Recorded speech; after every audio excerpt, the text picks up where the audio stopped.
Bonsoir et bienvenue. Porté sur les fonds baptismaux en 2013 dans le sillage du plan Sénégal émergent, il a lancé officiellement ses activités en 2014 avec pour objectif de servir de tremplin à la grande entreprise. Avec le fonds GIP, il forme le tandem devant aider la petite et grande entreprise au Sénégal. Vous l'aurez compris donc ce soir, le point parle du fonds 6, c'est le fonds souverain d'investissement stratégique avec comme invité Pape Demba Diallo, directeur général du fonds 6. Bonsoir. Bonsoir, M. Faye. Oui, vous êtes directeur général du fonds 6. On connaît le fonds GIP, moins peut-être le fonds 6. Le Sénégal, les acteurs connaissent, mais le Sénégal, de manière générale, quand on parle du fonds 6, on ne connaît pas trop. Qu'est-ce qui explique un peu cette stratégie du silence depuis sa création en 2013-2014? Merci beaucoup, M. Faye, de nous recevoir. Je voudrais saluer l'ensemble des téléspectateurs et des Sénégalais qui nous regardent actuellement donc, chez eux. Et je leur souhaite une Ramadan Moubarak et une bonne fin de carême pour nos compatriotes chrétiens. Merci. La stratégie du Fonds 6 en termes de communication, ce n'était pas une stratégie de silence. Mais l'investissement, c'est un métier de longue haleine, donc, où les cycles sont très longs. Et donc, communiquer sur l'investissement en capital est très compliqué. Et en général, la matière est complexe. Et donc, souvent, nous attendons qu'il y ait des réalisations qui peuvent être plus connues que le fonds 6, qui est un investisseur. Et par rapport au fonds GIP, nous intervenons dans le domaine donc, de l'investissement, mais le fonds GIP a une cible qui est beaucoup plus large. Et donc, c'est comme dans tout métier, lorsqu'on est dans un secteur B2B très restreint, en fait, on a tendance à être moins connu du grand public. Par contre, nos réalisations peuvent être plus connues que le fonds 6. Vous avez le sentiment aujourd'hui que les projets sont arrivés à maturité. Voici venu pour vous le temps de parler de ce qui a été fait. Oui, tout à fait. Depuis plusieurs années, nous prenons la parole. Lorsque nous avons des poses de première pierre, notamment des démarrages de construction, lorsque nous avons des inaugurations, nous avons eu plusieurs prises de parole. Lorsqu'on inaugurait l'usine de soluté massif par Anterus, lorsqu'on inaugurait les 4 centrales solaires donc, que nous avons mis en place au Sénégal, l'inauguration de Polymède, le démarrage de l'inauguration aussi de Biosoy dans le Nord, donc de CECAS, de petites entreprises, la mise en place de Teranga, qui est un fonds d'investissement dans lequel nous avons investi. Donc nous avons eu plusieurs prises de parole, mais ce sont des prises de parole qui sont très particulières, qui sont très distantes, et donc forcément, donc, ça ne reste pas dans l'esprit des gens. Mais aujourd'hui... Celle-là va permettre de capitaliser tout cela? Voilà, nous avons 8 ans. Oui. 8 ans, lorsqu'on regarde la répartition de la vie de l'homme de Amadou Hampâté-Bâ, donc c'est le premier tiers, la fin du premier tiers du premier tiers. Et donc on sort de l'enfance et on va vers la communauté. Le PSE, c'est 2035. Hein, c'est 2035, mais d'ici, en fait, c'est cette première année, nous avons réalisé beaucoup de choses et nous avons assis notre crédibilité. Parce que lorsqu'on commence à travailler comme fonds souverain, il y a un aspect qui est très important, c'est d'asseoir sa crédibilité et ensuite de pouvoir asseoir une crédibilité d'investisseur. Et cette crédibilité, elle est importante pour pouvoir attirer des partenaires nationaux, mais aussi des partenaires internationaux dans des projets structurants pour le PSE. Ce que nous avons déjà commencé à faire. Et donc, nous avons, tout à l'heure, j'ai cité le cas de l'énergie, notamment l'énergie renouvelable. Donc, nous avons, entre 2014 et 2020, investi dans 4 centrales solaires. Et nous avons aidé à modifier donc, la réglementation pour faciliter l'investissement dans les centrales solaires. C'est le premier fonds souverain en Afrique de l'Ouest. À quoi servent très souvent les fonds souverains? Les fonds souverains ont plusieurs rôles qu'on peut résumer en trois globalement. Ce sont des fonds qui appartiennent à des États, donc ça c'est un aspect important, et qui obéissent en fait à des principes. L'un des principes les plus importants, c'est d'avoir une stratégie qui soit conforme à la stratégie de l'État auquel on appartient. Donc, un fonds souverain n'a pas une stratégie indépendante de la stratégie économique de l'État. Donc, ça, c'est un principe clé, ce qu'on appelle le principe de Santiago. Ensuite, les types de fonds souverains, nous avons les premiers fonds souverains qui sont les plus connus, ce sont les fonds d'épargne. Parce que souvent, on cite le fonds norvégien, on cite les fonds du Moyen-Orient. Donc, ce sont des fonds d'épargne qui, en fait, tirent leurs ressources de l'exploitation de certaines ressources naturelles et après les investissent pour les générations futures ou les investissent pour la transformation du pays. Ensuite, nous avons les fonds de stabilisation qui servent, en fait, qui investissent et qui permettent au pays de se prémunir contre les variations négatives des prix des matières premières. De résilience. Voilà. Typiquement, nous avons au Nigeria, nos amis du Nigeria, donc le NSCA, qui est le Fonds souverain nigérian, a un fonds de stabilisation qu'il gère pour le Nigeria et qui permet au Nigeria de contrebalancer éventuellement les baisses des prix du pétrole. Et le troisième type de fonds souverains qui se développe de plus en plus, ce sont les fonds de développement, les fonds stratégiques. Donc ce sont des fonds qui sont là pour participer à la transformation des pays, qui sont là pour être le bras armé d'investissement des États, qui sont là pour accompagner le privé national et accompagner l'économie dans sa transformation. Et vous êtes dans cette dernière catégorie? Exactement. Le Sénégal a fait quelque chose de particulier. Nous avons commencé l'activité de fonds de développement au niveau du fonds souverain. Et beaucoup se sont posé la question, mais pourquoi? Mais en fait, c'était nécessaire. C'était absolument nécessaire pour accompagner le PSE et faire en sorte que l'État puisse intervenir auprès des privés, de commencer cet aspect fonds de développement. Et en le faisant aussi, ça nous permet, entre guillemets, de nous entraîner, d'acquérir de l'expérience, d'avoir des échecs qui sont des occasions d'apprendre, d'avoir des réussites qui sont des occasions de retenir les facteurs clés de succès. Et comme là, nous allons passer à notre deuxième étape, à la deuxième étape, donc au deuxième type de fonds, donc le fonds d'épargne où nous allons gérer le fonds intergénérationnel, nous aurons déjà acquis une certaine expérience. Et ça a été une excellente chose d'être passé par ce chemin. D'accord. Vous avez parlé du fonds intergénérationnel. Récemment, l'Assemblée nationale a adopté la loi relative à la répartition et la gestion des ressources issues de l'exploitation des recettes issues de l'exploitation des ressources, des hydrocarbures, des ressources pétrogazières de manière générale. Vous devez gérer le fonds intergénérationnel qui est prévu dans ces ressources-là. Comment est-ce que vous accueillez tout ça et quelle analyse vous faites déjà de la mise en place de ce fonds intergénérationnel et de ce que ça devrait être géré par le fonds 6? D'abord, c'est une excellente avancée et que le Sénégal, que cette loi ait été votée. Et surtout, c'est une innovation assez importante parce que comme le président de la République l'a précisé il y a quelques mois, donc les ressources du pétrole, les ressources des hydrocarbures de manière générale, les recettes issues de ces hydrocarbures sont destinées à des usages bien définis. Donc au moins 10% dans le fonds intergénérationnel, une partie dans le budget, mais vers des investissements bien ciblés. En ce qui concerne le fonds intergénérationnel, donc, son objectif, c'est de fructifier ces ressources que nous recevons pour les générations futures. Donc les investir de manière sûre, mais aussi les investir dans un cadre qui fasse que demain, en fait, nous laisserons au Sénégal, aux générations futures un Sénégal qui soit un Sénégal émergent ou post-émergent.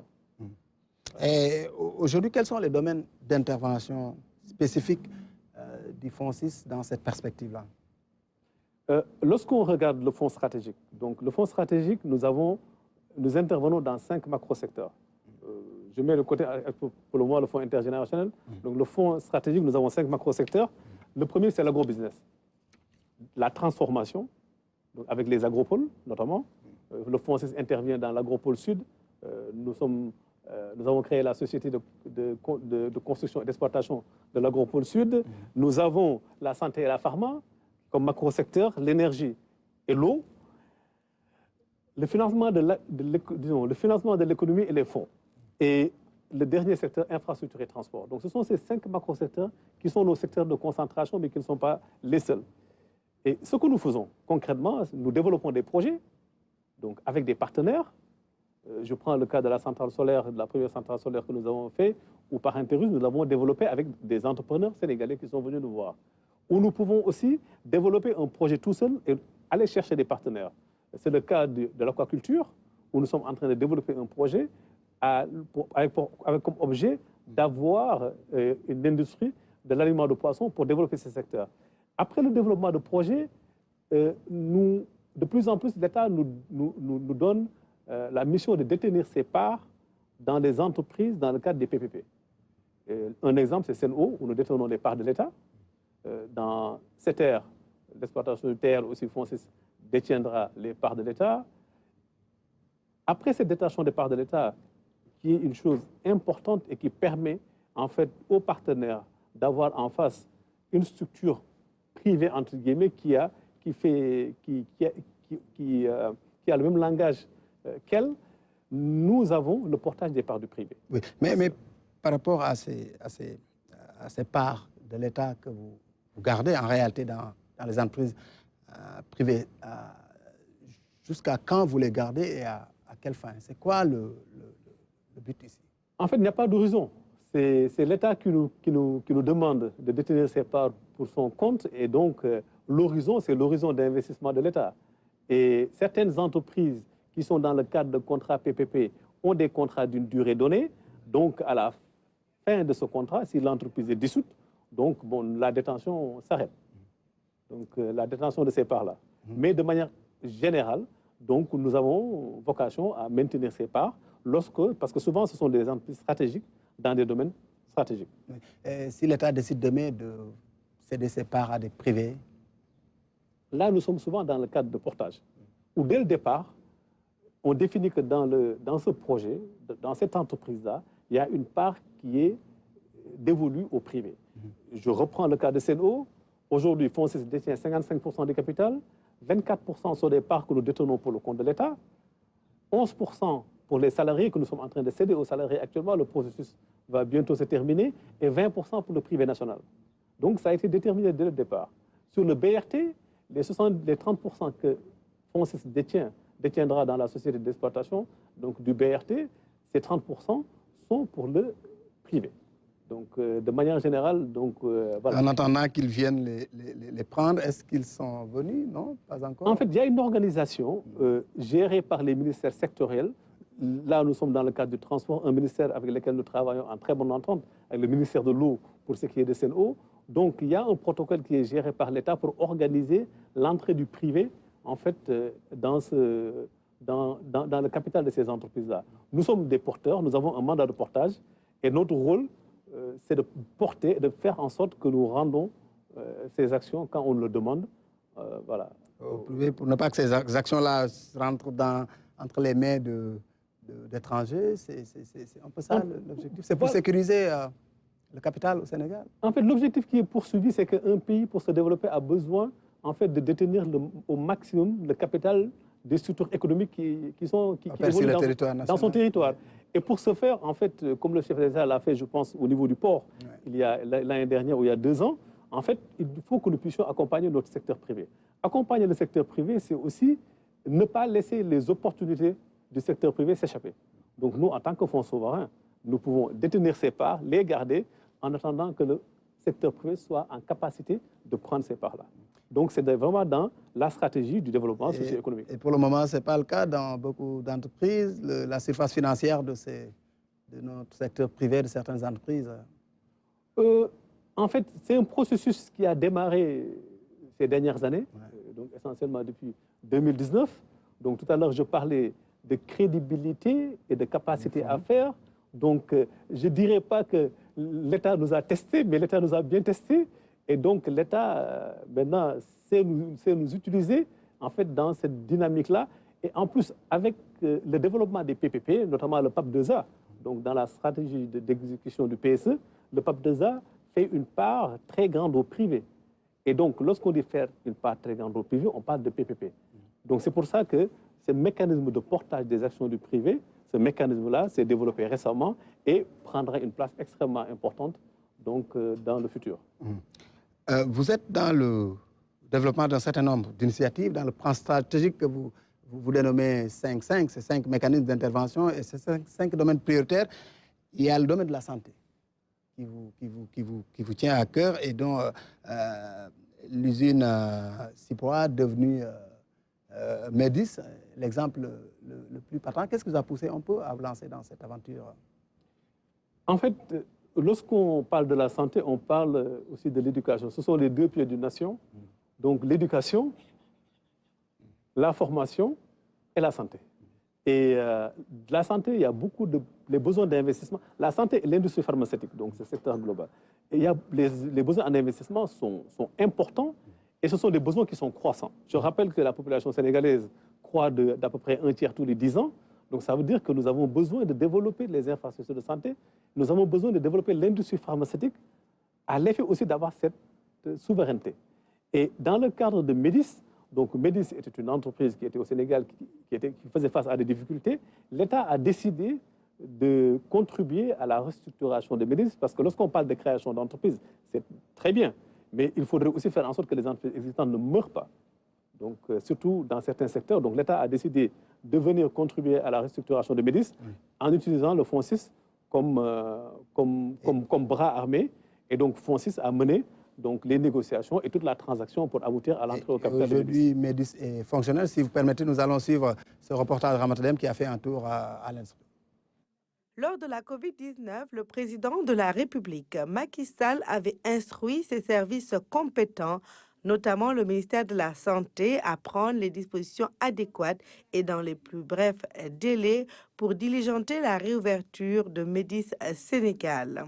Puisque durant la pandémie, l'accès aux médicaments était difficile partout dans le monde. Et pour réussir le challenge de la réouverture, le Fonds 6, le Fonds souverain d'investissement stratégique, a aidé et participé à la mise sur pied de ce projet ambitieux qui rendra notre pays plus autonome pour l'accès aux médicaments essentiels. Avec un objectif de pouvoir, avant 2026, dépasser le niveau de production avant la crise qu'a connu Médis, multiplier les chiffres d'affaires par 3 et avoir également un potentiel de multiplier les emplois créés par 3. Et aussi, avec l'appui de l'État, pouvoir en fait en faire un hub de rayonnement pour toute l'Afrique de l'Ouest. Médis Sénégal a réouvert ses portes officiellement le 3 janvier 2022 et les premiers comprimés fabriqués le 15 mars 2022. Une production de médicaments entamée et qui connaît déjà un succès. En moins de 3 mois, nous avons déjà commencé nos premières livraisons. Voilà. Donc, nous n'avons même pas de quoi satisfaire nos clients. Donc, nous sommes passés à 2 équipes il y a une semaine pour accélérer la cadence. Et nous travaillons de façon ardue par rapport à cela, en mettant à disposition de tout le marché tous les produits de grande nécessité. Aussi bien les produits d'urgence pour les hôpitaux, mais également les produits contre les maladies infectieuses, mais surtout les maladies chroniques qui sont en plein développement pour nos pays, telles que le diabète, l'hypertension, mais également les maladies contre le cancer, etc. Et tout ça en rendant l'accessibilité beaucoup plus facile. Voilà, donc nos prix vont être compétitifs, mais également les produits vont pouvoir être disponibles à tous les niveaux sur le territoire national. Certes, le pari de Médis Sénégal est de pouvoir répondre à la demande nationale et celle de la sous-région, mais le véritable challenge pour cette usine sénégalaise de fabrication de médicaments est de mettre sur le marché des produits fiables et de qualité. Il va y avoir le contrôle tout au long de la production jusqu'à l'arrivée au produit fini. Et bien évidemment, tout ce process est indispensable pour s'assurer que la fabrication se passe conformément à ce qui est décrit dans son dossier de fabrication de ce médicament-là pour finalement aboutir à un produit dont le contrôle définitif dit que c'est conforme. Et c'est là où le produit est libéré pour qu'il puisse être mis en vente pour la commercialisation. Donc quand on dit contrôle tous les intrants, la matière active, les excipients, les étuis, les notices, il faut que tout soit conforme à ce qui est décrit dans le dossier de fabrication. Une large gamme de médicaments est donc disponible pour permettre à la pharmacie nationale d'approvisionnement de fournir les hôpitaux et autres structures sanitaires. À côté du Palugect, il y a Enoxa également, qui est fabriqué ici localement pour... c'est un produit qui est contre la coagulation du sang, donc il est fortement utilisé en cardio, en réanimation, et également en Covid, parce que la Covid, c'est une maladie qui donne une coagulation du sang, donc c'est fortement utilisé. On est en train de participer avec la PNA à résoudre ce problème d'indisponibilité. Nous, en tant que fabricants, notre rôle, c'est de disponibiliser le médicament à la PNA pour qu'elle ne vive pas des ruptures. Également, à côté de ça, il y a une catégorie de produits que nous sommes en train de disponibiliser. Ce sont les produits du bloc opératoire avec lesquels on fait l'anesthésie des malades pour les opérer. Nous, on s'est engagé avec la PNA à ce qu'elle ne vive pas une rupture et on est en train de tout faire. Donc, pour l'injectable, je suis sûr et certain que la gamme, elle va s'élargir. Un partenariat entre Médis Sénégal et la PNA qui a vu le jour suite au décret présidentiel numéro 2021-383 portant dérogation au Code des marchés publics pour les médicaments et produits essentiels de santé acquis par la PNA. Article 1er donc de ce décret, les médicaments et produits essentiels de santé acquis par la pharmacie nationale d'approvisionnement et dont le processus de fabrication est entièrement effectué sur le territoire national ne sont pas soumis aux dispositions du décret 2014-1212 du 22 septembre 2014 portant Code des marchés publics. Inch'Allah, avec la bonne volonté de l'État qui est en train de s'intéresser davantage aux fabricants locaux, qui a même créé un décret très important qui a été créé par M. le Président sous ses commandements, bien sûr, d'encourager la PNA à acheter auprès de fabricants locaux. Donc ça, c'est une motivation aux investisseurs sénégalais à entrer dans la fabrication de médicaments du moment que l'État encourage d'acheter ce qu'il fabrique. La finalité de tout ceci est de permettre donc au Sénégal d'arriver à la souveraineté pharmaceutique à l'horizon 2035. Souveraineté pharmaceutique, le rêve est forcément en réalité. Entre la parole, le discours du chef de l'État et le passage à l'acte, vous n'avez pas perdu du temps pour réaliser ça. C'est un motif de satisfaction aujourd'hui quand vous regardez ces images-là. Lorsque nous sommes très satisfaits, plus que satisfaits, et j'en profite pour féliciter les équipes du FONSIS, remercier aussi et féliciter les équipes de l'État avec qui nous avons travaillé, le ministère de la Santé, le ministère de l'Industrie, en charge de l'Industrie, le ministère en charge des Finances, qui sont les partenaires avec qui nous travaillons autour de la restructuration, le support aussi du président de la République qui était très engagé sur ce dossier et qui voulait absolument que ça aboutisse. Et c'est une très grande fierté, mais comme je disais tout à l'heure, l'investissement a des règles. Et si on doit restructurer une entreprise, on ne peut pas faire deux coups. Comme on dit, c'est un pistolet à un seul coup, et il faut nous assurer que nous visons bien. Donc c'est pour ça que nous avons travaillé avec Médis Tunisie, nous avons travaillé avec tous les acteurs pour structurer quelque chose qui puisse marcher. Comme ça, si l'État injecte 5,5 milliards, qu'on ait les impacts donc, au bout, notamment la souveraineté pharmaceutique, qui est en fait un aspect important et dans la stratégie du FONSIS, notre stratégie 2022-2026, notre ambition, c'est d'être un contributeur aux souverainetés sectorielles, à côté d'être un investisseur à impact positif. Ça veut dire que ce que vous avez fait dans le domaine de la santé ici, vous pouvez le faire dans le domaine du riz, dans d'autres domaines.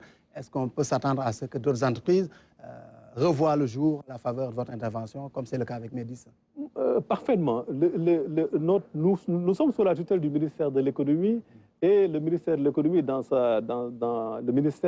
ses réflexions, avait en fait a en tête la restructuration des entreprises privées. Et vous avez vu qu'il y a en fait un fonds qui va être mis en place pour la restructuration des entreprises publiques et parapubliques. Donc la restructuration des entreprises de manière générale, c'est quelque chose d'extrêmement important, à côté de la création de nouvelles entreprises. La restructuration, ça c'est pour garder ce qui est déjà existant et développer ce qui est existant. Mais à côté, il y a un aspect très important de créer de nouvelles entreprises.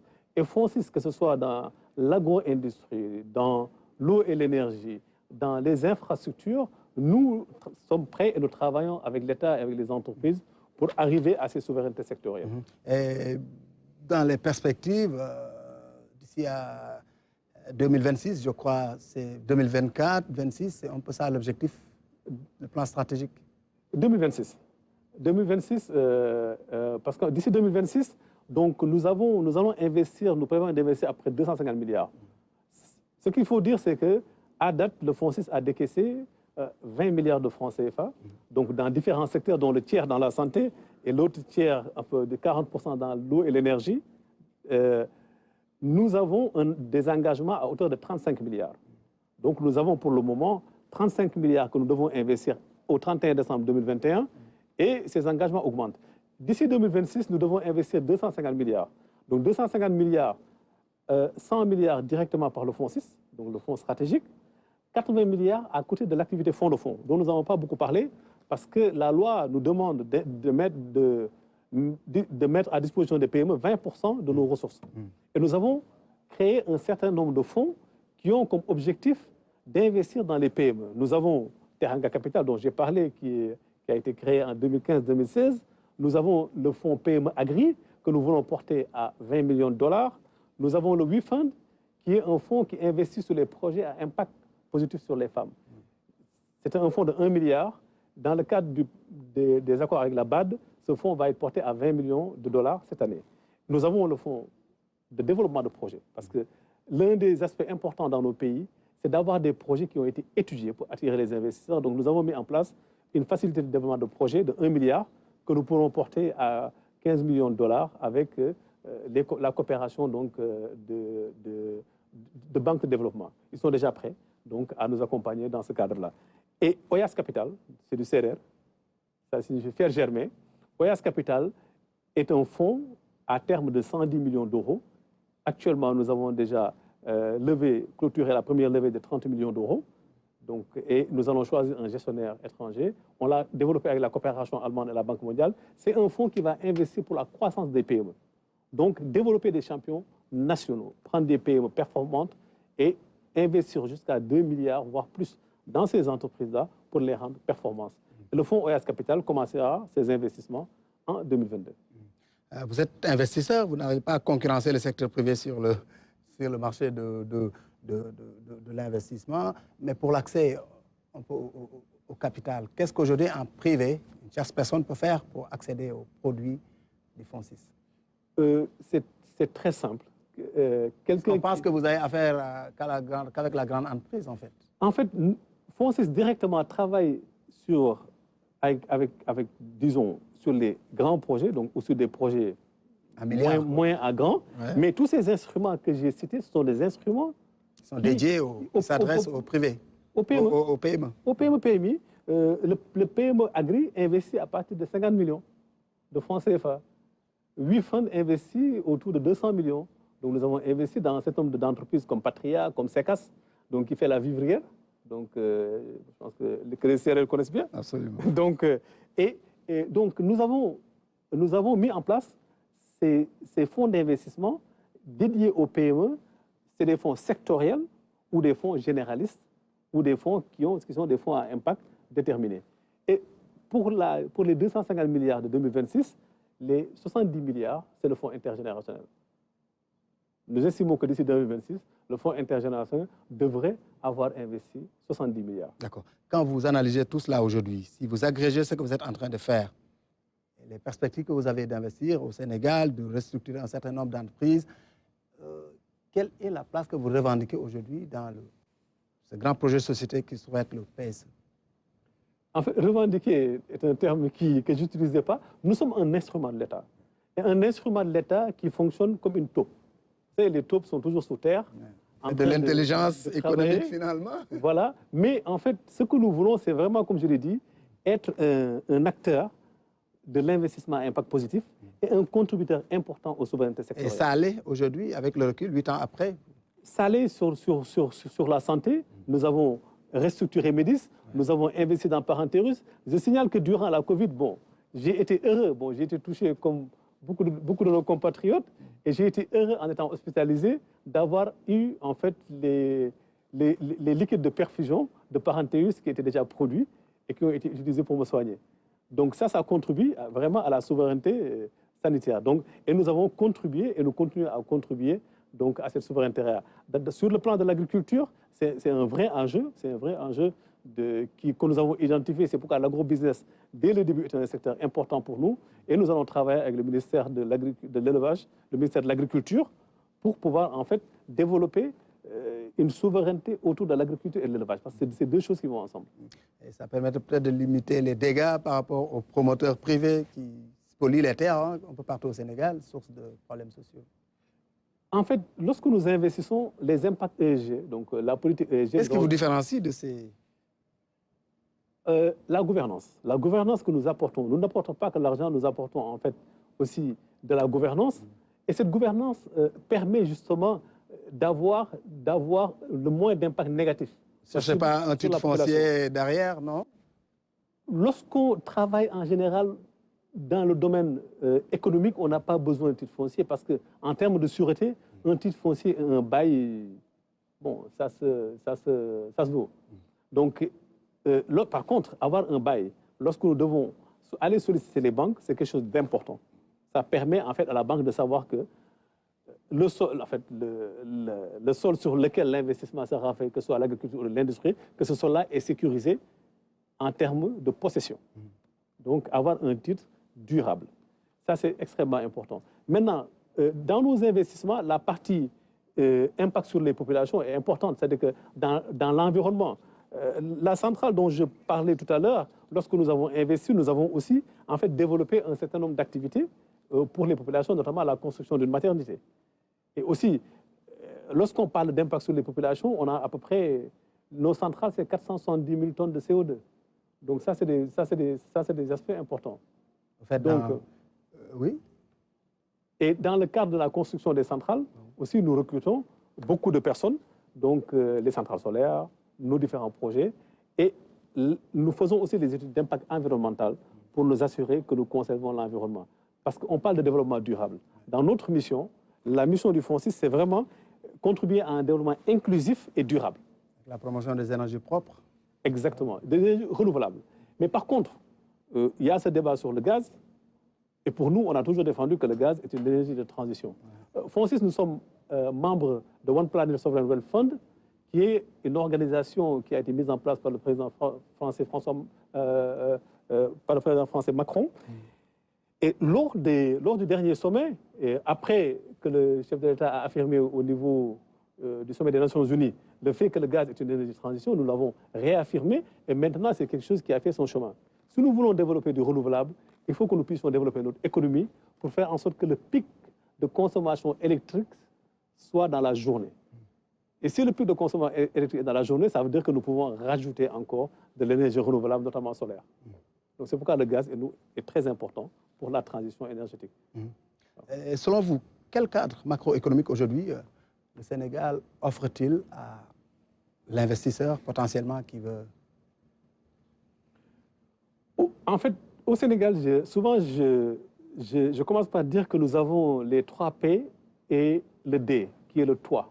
Donc les 3 P, c'est en anglais the place, the people, the peace and democracy. Donc nous avons une géographie unique qui nous place, je ne dirais pas au centre du monde, mais qui nous place à 2 vols de n'importe quel pays dans le monde. Bon, l'Afrique étant une particularité que mon ami Ibrahima Kane, DG de Air Sénégal, va sûrement contribuer à régler. Mais à part ça, donc le Sénégal est accessible. Le Sénégal est aussi un pays de paix stable. Nous avons un pays avec des gens extrêmement accueillants. Ça, c'est important pour quelqu'un qui se déplace dans un pays et qui investit dans un pays. Ensuite, la démocratie. La démocratie permet en sorte que ces choses-là durent, soient durables. Ensuite, l'environnement des affaires.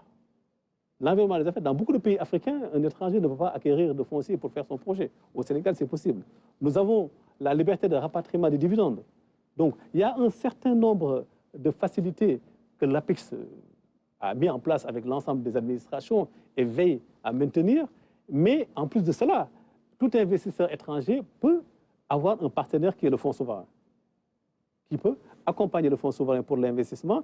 Et cet accompagnement du fonds souverain et cette facilité d'investissement, ce n'est pas que pour les étrangers, c'est pour les Sénégalais. Parce que comme on l'a dit tantôt, le développement socio-économique, c'est faire en sorte que la plus grande partie du capital des entreprises soit détenue par le national et que la valeur créée puisse rester.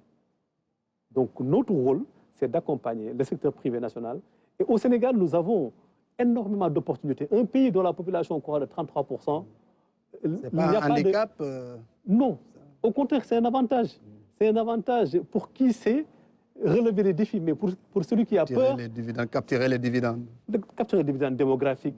33, une population croissante jeune, ça veut dire que nous avons plus de vitalité et nous avons de la créativité. Et nous avons des bras. Si nous voulons cultiver, nous en avons. Si nous voulons être créatifs, nous avons. Si nous voulons faire de la biotech, nous avons des Sénégalais extrêmement compétents dans la biotech. Le supercalculateur qui a été acquis par l'État et qui est à Diamniadio peut servir à lancer une industrie du biotech. Donc, et nous avons des jeunes extrêmement compétents. Et lorsqu'une population croît, ça veut dire que le marché est là. Donc, on n'a plus un risque de marché. Ce que nous avons, c'est un risque d'exécution. Et le risque d'exécution, c'est à l'investisseur de pouvoir faire en sorte de gérer ce risque d'exécution. Et vous aidez les investisseurs justement à pouvoir gérer ce risque d'exécution en les garantissant Parfaitement. nous les aidons d'abord à être réalistes, et les aider à dire ce qui peut être fait. Et ensuite, à les amener à asseoir une structure de gouvernance. Parce que la gouvernance est au centre du jeu. Sans gouvernance, quelles que soient les compétences et l'argent qu'on a, on ne fait absolument rien. Et donc, ces deux choses, à côté de l'argent que nous apportons, c'est en fait cette capacité à être réaliste dans ce qu'on peut faire, et ensuite cette capacité à assurer une gouvernance qui permet d'avoir tous les instruments, en fait, de mesure et de savoir où est-ce qu'on est en train de bien exécuter, où est-ce qu'on est en train de dériver, et si on dérive, comment on corrige. Que devient le fonds à l'horizon 2035? À l'horizon 2035, pour moi, nous aurons un fonds souverain qui aura contribué très fortement à notre souveraineté sanitaire, notre souveraineté alimentaire, notre souveraineté dans d'autres secteurs, mais qui aussi aura contribué à développer une industrie du savoir. Une industrie du savoir, mais un fonds souverain aussi qui, à l'horizon 2035, aura déjà investi plusieurs centaines de milliards, qui sera autre chose que ce que nous connaissons autrement, mais il y a quelque chose de certain, et c'est que on ne sait jamais ce qui se passe dans le futur. Ce qui est important, c'est d'avoir la souplesse, d'avoir cette capacité de changer pour nous adapter en fait, aux différents chocs exogènes qui peuvent arriver. Et nous avons vécu des chocs exogènes ces dernières années. Mais ce qui reste constant, c'est la mission. La mission contribuer à un développement inclusif et durable. Et comment nous le faisons? Nous voulons développer l'écosystème du capital investissement pour que les Sénégalais puissent détenir des parts dans les entreprises travaillant dans notre économie, et aussi en développant l'écosystème de l'épargne. Et la location-vente, donc Kajom Capital, par lequel je vais terminer, je passe du Serer au Diola, donc Kajom qui signifie demain, en fait, est un véhicule qui va justement contribuer à ce développement inclusif parce qu'il va faciliter l'accès au logement, mais en même temps, ce sera une plateforme d'investissement pour les Sénégalais. Parce qu'on vise à peu près 500 milliards d'investissements donc, dans le logement social à travers la location-vente. Est-ce que ce message-là du fonds est entré dans le mental populaire des Sénégalais, du privé sénégalais, pour qu'ils viennent prendre les parts qu'il faut dans les entreprises pour que le capital puisse rester au Sénégal? Je pense qu'en fait, nous avons des échanges très importants avec les organisations patronales, avec la Chambre de commerce et d'industrie de Dakar, avec lesquelles nous sommes dans le marché d'intérêt national, la société d'exploitation du marché d'intérêt national, le CEMIG. Donc, la semaine dernière, j'ai reçu Optique, qui est en fait une organisation patronale sur les nouvelles technologies, pour voir comment nous pouvons travailler ensemble dans le digital, comme disent les jeunes, ou dans le numérique des plus anciens. Et donc, les entreprises privées le savent, certains sont un peu timides, parce que les Sénégalais ont été très longtemps très rétifs à ce qu'un tiers entre dans son capital, et qui plus est une entité qui appartient à l'État. Mais de plus en plus, ils comprennent que nous sommes une entité avec des règles de gouvernance, avec une manière de fonctionner, et que nous pouvons les aider. Et qui plus est, nous développons aussi des produits d'investissement. Tout à l'heure, j'ai parlé de Oyas Capital. Oyas Capital va beaucoup investir en un produit qu'on appelle de manière barbare mezzanine. Ça veut dire que nous allons plus apporter de la dette actionnaire que prendre des parts dans le capital des entreprises. Ça veut dire en langage très simple. En langage très normal. On va entrer dans le capital pour très peu, mais on va apporter de l'argent en donnant de la dette actionnaire. Et la dette actionnaire, ça fait partie des fonds propres. Ça fait partie des fonds, ça fait partie des apports. Si je veux parler un langage populaire, c'est qu'on va amener de l'apport, de l'argent patient à ces entreprises-là en rentrant très peu dans leur capital. Donc, c'est ce qu'on appelle en fait la dette mezzanine. Et ce sera plus acceptable pour les Sénégalais. Par contre, ce qui est important, et nous essayons quand même de sensibiliser les entreprises sénégalaises sur ça, c'est que si nous voulons que nos entreprises perdurent, si nous voulons avoir des champions, il faut que les entreprises sénégalaises aient plusieurs investisseurs. L'entreprise mono-investisseur est une entreprise qui, à terme, la culture de l'ouverture du capital décline. Comme on dit, on se trompe rarement lorsqu'on est plusieurs. Merci beaucoup. Merci. Papa Demba Diallo, directeur général du Fonds 6, c'est le Fonds souverain pour l'investissement prioritaire, c'est cela? Le Fonds souverain d'investissement stratégique. D'investissement stratégique, le point ce soir est fini. Rendez-vous mercredi prochain pour d'autres questions d'actualité. Merci.